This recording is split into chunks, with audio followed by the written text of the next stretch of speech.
All right, welcome in here on Live Impact News on WCNC Plus. I'm Nick Sturdivant. Thank you for joining us this evening. So let's get right to it. So today, big news out of Washington, D.C., our nation's capital. The U.S. Supreme Court struck down President Donald Trump's far-reaching global tariffs today. Again, that happened today, handing him a pretty stinging loss, a big loss for the Trump administration that sparked a furious attack on the court that he helped shape. So Trump basically said, quote, he was absolutely ashamed of some of the justices who ruled 6-3 against him. President Trump, as I just mentioned, spoke today. Let's get you now straight there in case you missed it.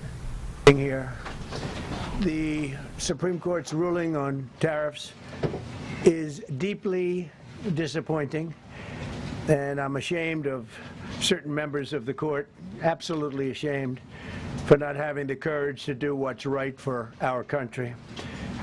I'd like to thank and congratulate Justices Thomas, Alito, and Kavanaugh for their strength and wisdom and love of our country, which is right now very proud of those justices. When you read the dissenting opinions, there's no way that anyone can argue against them. There's no way. Foreign countries that have been ripping us off for years are ecstatic. They're so happy. And they're dancing in the streets, but they won't be dancing for long, that I can assure you. The Democrats on the court are thrilled, but they will automatically vote no. They're an automatic no, just like in Congress. They're an automatic no. They're against anything that makes America strong, healthy, and great again. They also are a, frankly, disgrace to our nation, those justices. They're an automatic no, no matter how good a case you have. It's a no. But you can't knock their loyalty. It's one thing you can do with some of our people. Others think they're being politically correct, which has happened before far too often with certain members of this court, and it's happened so often with this court. What a shame. Having to do with voting in particular, when in fact they're just being fools and lapdogs for the rhinos and the radical left Democrats, and not that this should have anything at all to do with it. They're very unpatriotic and disloyal to our Constitution. It's my opinion that the court has been swayed by foreign interests and a political movement that is far smaller than people would ever think. It's a small movement. I won by millions of votes. We won in a landslide. With all the cheating that went on, there was a lot of it, but we still won in a landslide. Too big to rig. But these people are obnoxious, ignorant, and loud. They're very loud, and I think certain justices are afraid of that. They don't want to do the right thing. They're afraid of it. This was an important case to me, more as a symbol of economic national security, and also, I would say, just for our country itself, so important, because we're doing so well as a country. We've never done so well. The good news is that there are methods, practices, statutes, and authorities, as recognized by the entire court in this terrible decision, and also as recognized by Congress, which they refer to, that are even stronger than the IEEPA tariffs available to me as President of the United States. And in actuality, I was very modest in my ask of other countries and businesses because I wanted to do, and it's very important, I wanted to be very well behaved, because I wanted to do anything, I didn't want to do anything that would affect the decision of the court, because I understand the court. I understand how they're very easily swayed. I want to be a good boy. I have very effectively utilized tariffs over the past year to make America great again. Our stock market has just recently broken 50,000 on the Dow, and simultaneously, and even more amazingly, broken 7,000 on the S&P, two numbers that everybody thought upon our landslide election victory could not be attained. Think of that. Nobody thought it was possible to do it within 4 years, and we did it in 1 year. They said you'll never be able, you'll go back and you read the geniuses, read their statements, all of the Nobel Prize winners in economics, they said, no, you couldn't do it in 4 years. Well, we didn't do it in 4 years, we did it in 1 year. We broke every record in the book, and we're continuing to do so. Tariffs have likewise been used to end 5 of the 8 wars that I settled. I settled 8 wars, whether you like it or not, including India, Pakistan, big ones, nuclear, could have been nuclear. Prime Minister of Pakistan said yesterday at the great meeting that we had, the Peace Board, he said yesterday that President Trump could have saved 35 million lives by getting us to stop fighting. They were getting ready to do some bad things. But they've given us great national security, these tariffs have. And together with our strong borders, reduced fentanyl coming into our country by 30%. When I use them as a penalty against countries illegally sending this poison into our country to poison our youth. All of those tariffs remain. They all remain. I don't know if you know that or not. They all remain. We're still getting them, and we will after the decision. I guess there's nobody left to appeal to. But again, those 3 people, such respect. I've had a lot of respect for them anyway, but such great respect. But other alternatives will now be used to replace the ones that the court incorrectly rejected. We have alternatives, great alternatives. Could be more money. We'll take in more money, and we'll be a lot stronger for it. We're taking in hundreds of billions of dollars. We'll continue to do so. To show you how ridiculous the opinion is, however, the court said that I'm not allowed to charge even $1. I can't charge $1. Can't charge $1. I would have used 1 penny, but we don't make the pennies anymore. We save money. Can't charge $1 to any country under IEPA. Not $1. I assume to protect other countries. This must have been done to protect those other countries, certainly not the United States of America, which they should be interested in protecting. That's what they're supposed to be protecting. But I am allowed to cut off any and all trade or business with that same country. In other words, I can destroy the trade. I can destroy the country. I'm even allowed to impose a foreign country-destroying embargo. I can embargo. I can do anything I want, but I can't charge $1. Because that's not what it says. And that's not the way it even reads. I can do anything I want to do to them, but I can't charge any money. So I'm allowed to destroy the country, but I can't charge them a little fee. I could give them a little 2-cent fee, but I cannot charge under any circumstances. I cannot charge them anything. Think of that. How ridiculous is that? I'm allowed to embargo them. I'm allowed to tell them you can't do business in the United States anymore. We want you out of here. But I'm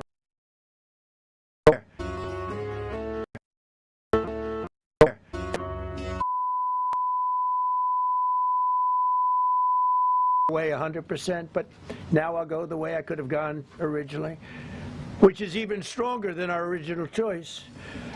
As Justice Kavanaugh, whose stock has gone so up, you have to see, I'm so proud of him, wrote in his dissent, although I firmly disagree with the court's holding today, the decision might not substantially constrain a president's ability to order tariffs going forward. So, think of that. The decision might not substantially constrain. And it doesn't, he's right. In fact, I can charge much more than I was charging. So I'm going to just start. Although I firmly disagree with the court's holding today, the decision might not substantially constrain a president's ability to order tariffs going forward. That's because numerous other federal statutes, which is so true, authorize the president to impose tariffs and might justify most, if not all, of the tariffs issued in this case. Even more tariffs, actually. Those statutes include, think of that, those statutes include, for example, the Trade Expansion Act of 1962, Section 232. All of these things I know so well. The Trade Act of 1974, Sections 122, 201, 301. And the Tariff Act of 1930, Section 338, all clear. But it's a little bit longer process. I thought I'd make things simple, but they didn't let us do that. I would like to thank Justice Kavanaugh for frankly, his genius and his great ability. Very proud of that appointment.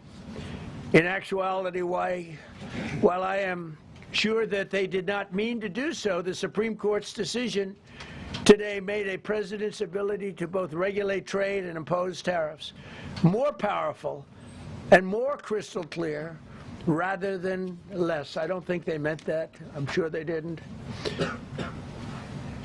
It's terrible.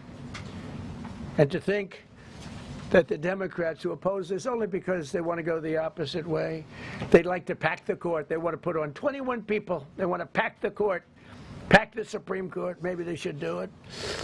Maybe they would be better off if they did it. They want to pack the court. They want to do anything to hurt our country.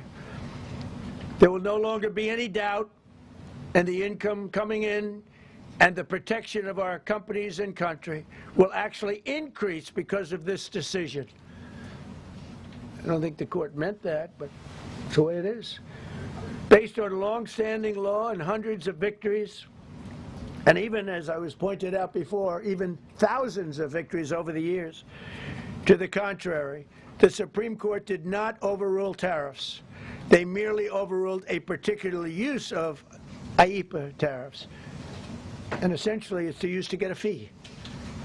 I can do anything I want with IEEPA, anything. I just can't charge anybody for it. I can license, I just can't charge them. It's ridiculous, but it's okay because we have other ways, numerous other ways. The ability to block, embargo, restrict, license, or impose any other condition on a foreign country's ability to conduct trade with the United States under IEEPA has been fully confirmed by this decision. So now there's no doubt, because, you know, there were a lot of questions about tariffs because no president was smart enough to use them to protect our country from those countries and businesses that were ripping us off. You took a look at the deficits that we had with some of these countries. It was disgraceful what they got away with for many, many decades. But now we know, because this decision affirms all those things that some people weren't sure about. In order to protect, and it says so, in order to protect our country, a president can actually charge more tariffs than I was charging in the past period of a year under the various tariff authorities. So we can use other of the statutes, other of the tariff authorities, which have also been confirmed and are fully allowed. Therefore, effective immediately, all national security tariffs under Section 232 and existing Section 301 tariffs, they're existing, they're there, remain in place, fully in place, and in full force and effect. Today I will sign an order to impose a 10% global tariff under Section 122, over and above our normal tariffs already being charged. And we're also initiating several Section 301 and other investigations to protect our country from unfair trading practices of other countries and companies. Thank you for your attention to this matter, and I say quite simply, which I've said for a long time, make America great again. And interestingly, we've already made it great, so I don't have to use that, but I don't think we'll ever give up on MAGA. MAGA is always going to be with us. If you have a few questions, you can let us know. But just to end, so we're going forward, we will be able to take in more money, and there'll no longer be doubt, because there was always doubt. I know the people that brought the lawsuit, and, you know, they're sleazebags, major sleazebags, but I know them, and they're foreign country centric. They were sending things into our country, and the people representing them knew full well, but they were sending things into our country, and they were beneficial to other countries, but very, very bad for us. All right, so that is President Trump from earlier speaking about that Supreme Court ruling that came down today on his sweeping tariff plan. Let's take a quick break. On the other side of the break, we're going to have some perspective from Catawba College professor Michael Bitzer on what this ruling exactly means. But let's take that quick break. We'll be back here in just 2 minutes here on Live Impact News on WCNC Plus.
All right, so before we went to break, you heard from President Donald Trump and President Trump reacting to the Supreme Court's ruling on his tariff plan. So we want to take you now to an interview from Catawba College professor Michael Bitzer, breaking down what this means, breaking down the Supreme Court's ruling on Trump's tariffs. Let's take a listen to this. This is a one-on-one with Bitzer, Professor Bitzer, and Julie Kay.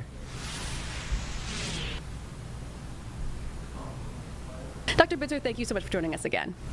It's good to be with you. Well, I want to start big picture for those who haven't seen the news yet. What happened today from the Supreme Court?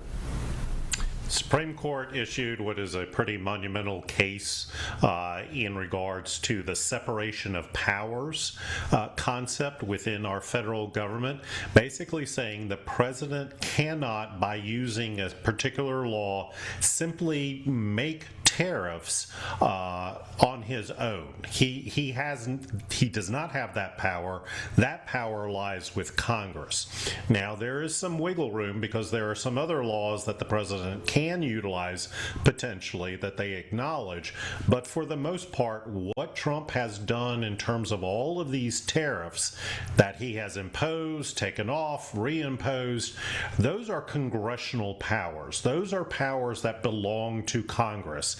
And the president, by default, cannot utilize those powers. He has to go to Congress to get those types of powers to issue tariffs.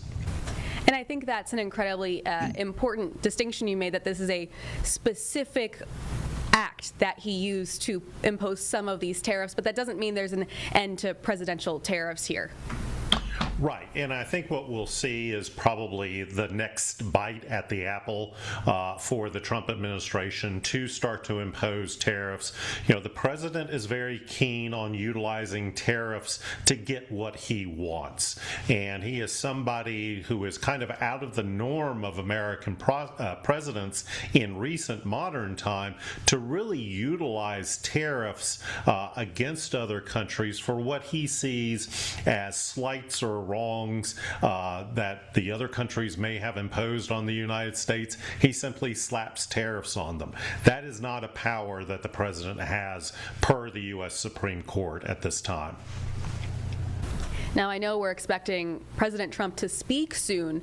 Anything that you expect to hear from him today? I know you mentioned, the next bite at the apple. What do you expect his response to be? Well, I think he'll be defiant. I think he will, whenever somebody or some institution of government has told him, no, you can't do that, he pretty much lashes out and says, well, I'll find a way to do it. So I would not be surprised if he takes the court to task. Several of the justices that he appointed ruled against him, and he is not somebody that takes being told no very lightly.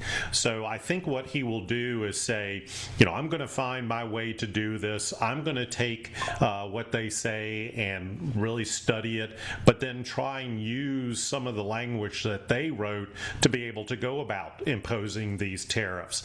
What will be interesting to see is how does Congress react to this? Do Republicans acknowledge that they and they alone have the power to really kind of impose the types of tariffs that he wants, or will they try and give that power to him in terms of being able to lay these tariffs down? It's anybody's guess what the president will do, and that's kind of the normal day-to-day operations I think a lot of us operate under. Do we have any updated information on how the public, and North Carolinians in particular, feel about tariffs? Well, we actually, in the Catawba YouGov survey from last January, asked about this issue and asked about North Carolinians' feelings about their confidence in the Trump decision-making, how he went about imposing these tariffs. And it's actually a very split dynamic at play in North Carolina public opinion. 47% said that they were not confident in the president's decision-making when it comes to tariffs. 38% said that they were confident, but there is a clear, as North Carolina politics does, partisan divide over this particular issue. If you ask Republicans, are you confident in the president's handling of tariffs? 78% said yes, I'm confident or very confident. If you ask Democrats, 76% said no, I am not confident. It's the independents that tend to lean against the president, 50% saying that they weren't confident, 30% saying that they are confident, so slightly more against the president on tariffs overall, but there is a very clear partisan divide, and independents, like on other issues, seem to be moving against the president. And I think that is what makes this decision so interesting, too. As you mentioned, some of the judges that he appointed went against him. I do want to point out, though, 6-3 ruling in the dissent. Justice Brett Kavanaugh said the decision probably would not restrict presidential tariff authority going forward, but it would create a mess for the government in terms of refunds. Do you have any idea what that mess might look like at this point? I think we're all kind of in uncharted territory at this point. I think what companies will start to demand is their money back for having to pay for these tariffs, how they will get passed on back to the consumer, because ultimately it was the consumer paying the tariffs. It was not the foreign country. It was not foreign corporations. It was Americans buying foreign products that then had the tariffs on them. So whether the companies will get the money back, whether consumers will get the money back, I think Justice Kavanaugh did point out something that the majority did not attend to in that 170-page total of opinions on this issue, and that will be something I think that will be continue to be litigated over some time. Anything else that I haven't asked you that you think people may need to know about this landmark decision? Yeah, I think certainly for North Carolina, the number of, international corporations that are in this state and have a presence that hire North Carolinians as workers, there will probably be some, relief in terms of this dynamic, but I wouldn't put too much on the president trying another tactic, another way around this. It may be a little more complicated for him to not just stroke his signature across an executive order, but he may have to go through some real logistical, procedural dynamics. But I would suspect the president's going to try this again to impose tariffs, and we may see this litigation yet again kind of rise up through the courts and potentially back in the Supreme Court in the next several months, if not year. Well, I mean, the timing, too, as we look at the 2026 elections, is going to be very impactful, I'm sure. Yes, and economics is always at the forefront of voters' decision making and who they're going to vote for. This will continue this issue forefront in the minds of a lot of North Carolinians, I'm afraid. Well, Dr. Bitzer, always appreciate your insight. Thank you so much for joining us to talk about this. And that, again, was Professor Michael Bitzer breaking down that ruling. Again, just to reiterate and just to kind of recap, and we'll have more on this later in the show, but the Supreme Court striking down President Donald Trump's far-reaching global tariffs on Friday, which is today, handing him a stinging loss that sparked a furious attack on the court he helped shape. Now, we played a bit of that press conference from President Trump, and I'm reading from AP News just to kind of give you sort of a summary of what played out today. Again, we'll have more on this and the response from Democratic leaders. But for now, let's take a quick break. We'll be back here in just 2 minutes here on Live Impact News on WCNC Plus.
Welcome back here on Live Impact News on WCNC Plus. I'm Nick Sertivant. All right, so years before Hurricane Helene devastated North Carolina, state lawmakers cut funding to a critical landslide mapping program. Our Nate Morabito shares what he found. That story airs tonight, but before that story airs tonight at 11 o'clock, he sat down here inside the Live Impact News studio with Julie Kay to break down what he found. Hurricane Helene recovery is still ongoing. A lot of research into why this disaster was so awful for North Carolina, so deadly. Landslide's a big piece of that. We now know, though, that there's a system to track what areas are at risk of landslides that became a political casualty. So our Nate Morbido was looking into this. Nate, what have you found so far? Yeah, I mean, so let's just rewind for a second. About 2 decades ago, the North Carolina legislature creates a program that essentially is going to map where landslides have occurred. There's a reason that matters. A landslide based on science is going to reoccur at some point near where it's happened before. All right? So that means if you know where there was one in the past, you know at some point, could be 100,000 years, could be 10 years, there's probably going to be another one nearby. Sure. So after disasters back in the mid-2000s, the legislature dedicates money, about $500,000 a year, not a ton of money when you consider it, and they start mapping counties, and they get through about 4 of them. And then kind of the rug's pulled out from under this program. We're not going to fund this program. There's pushback from builders, from realtors, and then the program sits dormant for the next 8 years. Now, you have to understand that when landslides are mapped, they're mapped at a pace of about 1 county per year. So 8 counties did not get mapped during that span. It was restarted in the late 2010s, and there were several more that were done, but the bottom line is that most counties in western North Carolina were not mapped before Helene and are still not mapped today. And so when meteorologist Brittany Van Voorhees came to me with concerns about this program back in late September, I knew we needed to look into this because this seemed very unusual, and it seems not really political. It seems like a no-brainer. It seems like common sense. Why wouldn't you, particularly for how little money it costs, why wouldn't you go back and start mapping these things? So we made multiple trips to western North Carolina to really answer the question, could lives have been saved? And here's a little preview of kind of most of our work so far. I sit and look at it every day. I think increased awareness could have made a difference. Hit the trailer, exploded it. It's a serious issue. Hit another house, put it on top of this house. It's not meant to scare anybody. By the time I look back, she was gone. It's just meant to improve our decisions. People have the right to know whether their lives are at risk. We could have just as easily been one of those news stories. Did you ever know there was a landslide risk here? No, no clue. Why weren't they notified you might have a landslide risk at your property? It's extremely frustrating. Without knowing this, it literally upended my life. People there having no idea that their homes were at risk. That's pretty shocking to hear. Life or death information that you'd want to protect your family. And we should also point out that there were like 3,000 at least landslides during Helene in western North Carolina. At least 31 deaths connected, so almost a third of all deaths during Helene connected to landslides. I want to show you what this mapping program looks like because there are some counties that are done, about 9 so far. And you see those red dots, you can tell where the density there is. Yeah. Those are the counties that have had most of the mapping done. And you can kind of zoom in and you can click on a dot and you can kind of decide, oh, was there a landslide here at some point? That's what the dot shows. And in a future story, you're going to hear from a family whose life was saved by this, okay? Because this was done in their county before they bought a home. They looked at this map, they got an expert, the expert said, do not build here. They didn't, and it really saved their life, okay?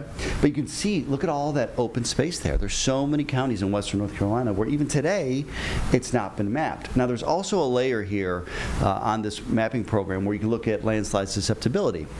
And that's where, under certain conditions, 5 inches of rain or more over 24 hours, the risk for a landslide is pretty high. The likelihood that it's going to happen is pretty high. You can see there's a lot of red when you add that layer on there, which can be scary to some people. But if you're really to zoom in, I mean, there's plenty of areas where you can build safely in western North Carolina. So this isn't meant to scare people, right? This is strictly meant to tell you, look, if you're going to build here, you should know there's a risk. What's your comfort level for the risk? And in Buncombe County, they have been a pioneer when it comes to basically trying to come up with regulations to make sure that if you're going to build there, you have to meet certain requirements. All right? So this is available. It's called North Carolina's Landslide Mapping Program. You can find it online right now.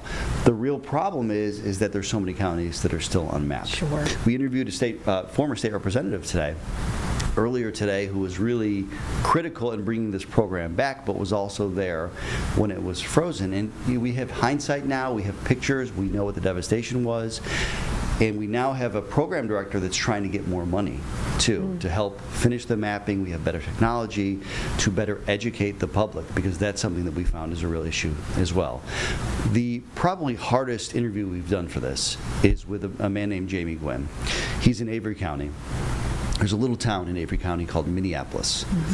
And him and his wife bought a home in Minneapolis several years ago. It's high above the river. His son's name is River, by the way, too, because you're going to hear him mention this in a second. They never thought the river was a risk. It was way below. That's the only thing they could think would ever harm them. They never looked behind their property and said, oh, I wonder if a landslide might happen one day. His wife died in a landslide. It's awful. So you can imagine how he feels when we tell him, basically, there was a program that was frozen for almost a decade. They didn't get to your county. He's kind of running through the what ifs all the time now. And I just want you to listen to him, because this is about real human life and human death. Me and River ended up down in the river. I just remember being crushed and being in, I guess, complete blackness. I don't know if I had my eyes closed or if I was just covered in all the debris. And I had a split second of time to think, this is how I die. And I can remember all of a sudden stopping, and I could hear him. And luckily, when we landed really close to each other, and I was able to pick pieces, I believe it was pieces of the roof, up off the top of him. Somehow Melissa was still up there where the house was. And I'm assuming another one was coming, because the last thing I heard her scream was, "Babe, watch out." And I grabbed River and got him up on the bank. But by the time I looked back, she was gone. We were looking at the river all morning, never thought nothing about behind the house. It never even occurred to me, not even a thought. Without knowing this, it literally upended my life and changed it forever. If this is something that, does get planned out, mapped out, and people know, they won't have to go through what we did. I really wouldn't wish that on anybody. I mean, it's hard to listen to. Just terrible. Just terrible. And, we've also found, even though some counties were done, people didn't necessarily know that this mapping program even existed. So we've got several different reports we're putting together about this. The first one's going to air tonight at 11 o'clock on WCNC Charlotte. And it's just such a critical part of the Helene story, because now we're looking in kind of with a constructively criticized eye of saying, critically, what could you all have done better? Right? We're not trying to point fingers. We're just saying we really need to learn from this, right?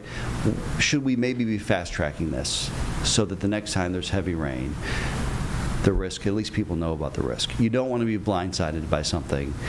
And, I was up in Fairview, North Carolina, not too long ago as well, near Craigtown, where a whole family was essentially wiped out in a landslide. So this is very real. This has happened to real people, and at least 31 people linked to landslide deaths right now. And they're going out, the state, and their small team of geologists, they're going out, they're trying to identify every landslide they can, but they're basically now saying we need more money to really get the word out, to finish this project. And at the end of the day, there's the cost of the human toll, too, of what could we have done sooner. I think it was interesting, too, you mentioned earlier, kind of surprising that this wasn't done earlier, considering it maybe isn't as much money as you'd think for some of these other programs. $500,000 for a state budget, but we don't even have a state budget, so that's part of true. it, right? Yeah. And so you have to kind of find specific funding bills to make it happen. But you also had, different politics at play, which we're going to go into tonight at 11. Yeah. It seems like most people can agree now that this is the right thing to do, but of course we have Helene that got us to this point. And might I mention that this was started after 2 hurricanes, was paused, and then it was restarted after more deadly landslides. So there's a bit of a pattern here repeating itself. And shouldn't people have a right to know how safe their property is? That's what this really comes down to. And not losing momentum after something as awful as Helene. We're over a year past it at this point. How do people pick up that momentum to make sure these things get solved before something else happens? Yeah, whenever I call someone who's dealt with something incredibly traumatic, I feel terrible. I don't know if you do, but I don't want to have to do that. When I reached out to Jamie, I said, I really don't want to have to ask you this and have to go through it all again. He goes, no, I feel obligated. If Wow. I can help save another family, I feel like that is now my duty. And I should also mention, they live up against another mountain, and they don't know if that mountain's at risk of a landslide. Oh, right now? Yeah. Okay. They had to Wow. move houses because their house is gone. Yeah. And so imagine the trauma of that. Every night there's a heavy rain. Is the mountain going to cave down on us again? And he's got a young boy who's just such a sweet kid. We got to see them playing Legos together. But when it rains, they're terrified. Not only did their wife and mother die, they came 60 to 70 feet down a bank into the river after a landslide washed them down. So this is a very difficult situation, and there's so much courage there in talking about this with us, because I think that we all can learn from these kind of stories, and it's really on us. That's something we have to do. We're obligated to learn from the past so it doesn't repeat itself. And to bring attention to it, so hopefully it gets the momentum it needs. Yep, and we're going to be pushing out to lawmakers soon as well throughout this series to figure out where do they stand, what kind of money might be available, particularly in the western North Carolina counties that really are going to need this as they rebuild. You don't want to rebuild in places that are near or past landslides. It might not have been in Helene, but what if there was a landslide 500 years ago on a site you're thinking about building? There is an element of time to this, too. It may not be in a state budget. It might need to be a separate bill just to get this done quickly. Get the funding. We were in Swannanoa, I'll just leave you with this too, and we were at a camp, basically, that was wiped out by this 3/4 of a mile landslide. It started with a small piece of land on saturated ground. It loosened up. It went 3/4 of a mile, right? And it was near a mountain stream. Thankfully, people had already evacuated. But what the state director told me, had they just moved it a little bit, now that we know that, maybe they could avoid the landslide altogether. And they built a school somewhere else recently using this data, saying, you just got to move it a little bit. And if you move it, you should be protected. Wow. So it's just trying to use some reasonable steps to protect us. Well, Nate, this is obviously really important work. We appreciate you coming on here, too, to walk us through it. Yeah, thanks for uplifting it. All right. We're going to take a quick break. All right, so that is Nate Morabito. And check out his story. You don't want to miss it. Political missteps ahead of Hurricane Helene. That story airs tonight at 11 o'clock. Let's take a quick break. We'll be back here in just 2 minutes here on Live Impact News on WCNC Plus.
Welcome back here on Live Impact News on WCNC Plus. I'm Nick Sturdivant. So again, as we mentioned at the top of the show, the Supreme Court striking down President Donald Trump's far-reaching global tariffs on Friday. So we've been getting reaction. One of those who we heard from earlier today, Senator Chuck Schumer speaking regarding this ruling. Let's take you there now in case you missed it.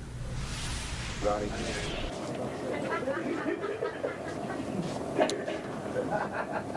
Okay, quiet over there. Okay, is this on? Yes. Got a white balance, everybody? Good. Okay. Well, thank you for being here and good afternoon. So today, the Supreme Court ruled that Donald Trump's sweeping tariffs were unlawful. The court agreed with what Democrats have said from day one. A president cannot ignore Congress and unilaterally slap these tariffs on the American people. Glaringly, amazingly, a vital and important point is missing from the president's speech.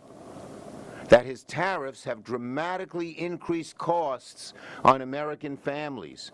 Costs of so many things have gone up because of these tariffs, and the American people hate the tariffs because it's increased their costs. For Donald Trump's speech to mention tariffs and not mention the costs they impose on American families shows that he is totally in a bubble. He has no understanding of what the average American family goes through. And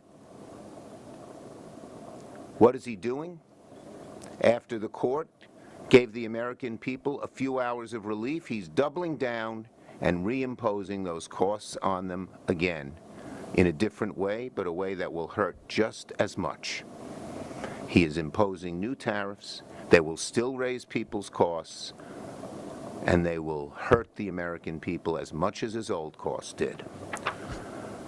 Donald Trump is doubling down on hurting American families by raising their costs. And his speech, Donald Trump's speech, is just like his tariffs. Erratic, disorganized, based on fiction. He just does not understand what Americans are going through. Today's SCOTUS decision was a win for the wallets of every American consumer that carried the burden of Trump's stupid trade war, and now he's doing it all over again and hurting the American people. Trump's tariff tax was illegal, and the courts agreed. And let's call these tariffs for what they are: a tax on the American people. The tariffs that Trump imposed a year ago that the courts knocked out, and the tariffs he's imposing now are all taxes on the American people, raising their costs. Small businesses, farmers, caught in the crossfire, from one corner of America to another. The American people are struggling with higher costs, and today Trump said he's going to keep those costs on their shoulders. The fact of the matter is these tariffs aren't tough on China, they're tough on American families. And the court has repeatedly voted on the Senate has repeatedly voted on a bipartisan basis to reject this illegal trade war. Congress has the ultimate authority to undo the tariffs that Trump had imposed a year ago and the tariffs that Trump has imposed today. And we hope our Republican colleagues will join with us in rejecting these tariffs because they're such a burden on American families and the costs that they pay. I think that's it. Let's see. Yep. Again, one final point to reiterate. Congress has the ultimate authority to impose these tariffs. I am urging, for the sake of American families, pleading with my Republican colleagues to buck Donald Trump and not allow him to impose these tariffs on the American people. Congress has the power to do it, and Congress should. Okay? Any questions? There's something about litigation, so Trump said that there's going to be litigation. Are there any questions about that? Well, look, no one knows exactly what Trump is doing in the future, but usually he doesn't care about the laws. And so it's a pretty safe bet that there will be court cases contesting these tariffs. Now that he's reimposing tariffs, no one knows what the heck he's doing. He doesn't know what the heck he's doing. He's flying by the seat of his pants. The court ruled in a very strong way against him, so he said he's imposing something else, but that something else, A, may not last and may be worse for the American people if it does. Thank you, everybody. All right, let's head to break. We'll be back here in just 2 minutes here on Live Impact News on WCNC Plus.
Welcome back here on Live Impact News on WCNC Plus. I'm Nick Sturdivant. So today, the National Governors Association Chair, Oklahoma Governor Kevin Stitt, and Vice Chair Maryland Governor Wes Moore spoke to the media today following what they're calling a productive bipartisan meeting with President Trump and cabinet secretaries. Let's take you now to that press conference in case you missed it.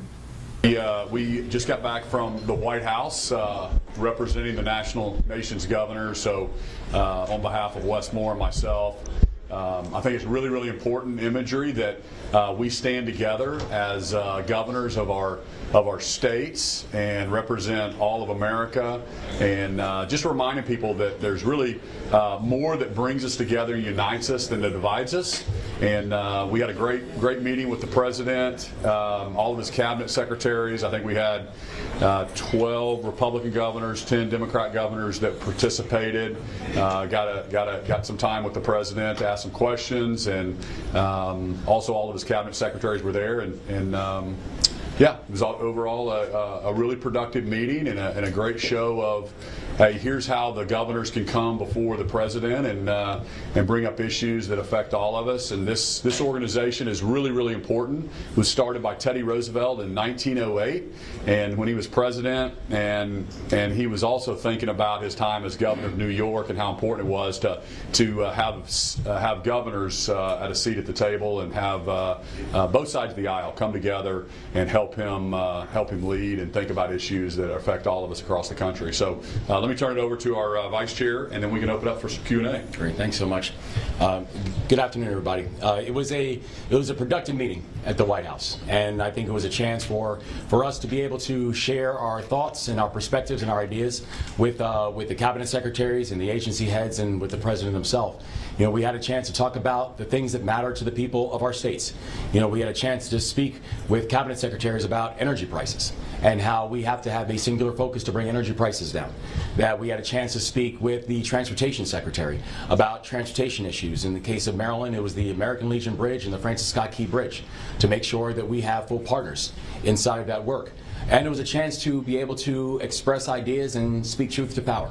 And we think it's important to have these opportunities because it shows that not just is bipartisanship important, but it's alive. And then having the nation's governors, having the chief executives of our individual states, I think it highlights not just the importance of state rights, but also that the people who we protect every single day, the individuals in our own communities, they need to know, and they will always know, that we are going to champion them no matter where we are and no matter the circumstance or the audience. And so we're grateful to have had the opportunity to have a productive conversation and know that there's nothing that we won't do to make sure that our people are protected. I now want to turn it over to a few of our governors who also joined. The great governor from the state of New York, Kathy Hochul. Thank you. As you heard, you don't always get the word productive out of a meeting here in Washington, so maybe we're changing that dynamic. And I am proud of the governors who stand up at a time when there's so much uncertainty and fear and challenges in our nation, that we can be the ones who are level-headed, who have to bring people together in our own states and solve the major problems. We don't just talk about energy and how to drive down costs. We have to do something about it. We have to build more housing. We have to focus on infrastructure and to deal with what our cities are facing. So I thought it was good for, again, the access to the cabinet secretaries. I was able to talk about the Gateway Tunnel, keeping the funding on for the largest infrastructure project in America today. We'd like to keep our offshore wind on and not have to go to court constantly to get that turned back on. So talking about those issues, but also our support for the administration's policies on nuclear, expanding nuclear capabilities extensively in New York. And certainly I was particularly attuned to a question that came to the president: what were the lessons from Minnesota? And the president said, we'll only go where we're wanted. And said, for example, I won't go to New York unless Kathy calls and says she wants me to come to New York. I took that as a very positive outcome from this meeting, and I would want to hold him and the administration to that statement that we're fighting hard on keeping crime down in New York City. We're making great progress. We're having historic lows in certain categories. Our subways are safer, but certainly if I ever need help from the federal government for anything, I know who to call, but to not have it presume that they'll be having an ICE surge next in New York City unless we ask for support for those purposes, I thought was reassuring. That's my best takeaway from the meeting personally. All right, so you just heard from some of the governors there. Governor Josh Stein was also there from North Carolina, Governor Kathy Hochul from New York, Governor Wes Moore from Maryland, speaking on that meeting and what they're calling a productive bipartisan meeting with the White House, with the Trump administration. All right, thank you for joining us here this evening, this Friday evening here on Live Impact News on WCNC Plus. I'm Nick Sturdivant. Make sure you stay with us here on WCNC Plus for the latest, and we'll be back at 11 o'clock for our 11 o'clock news. Have a great night, everyone.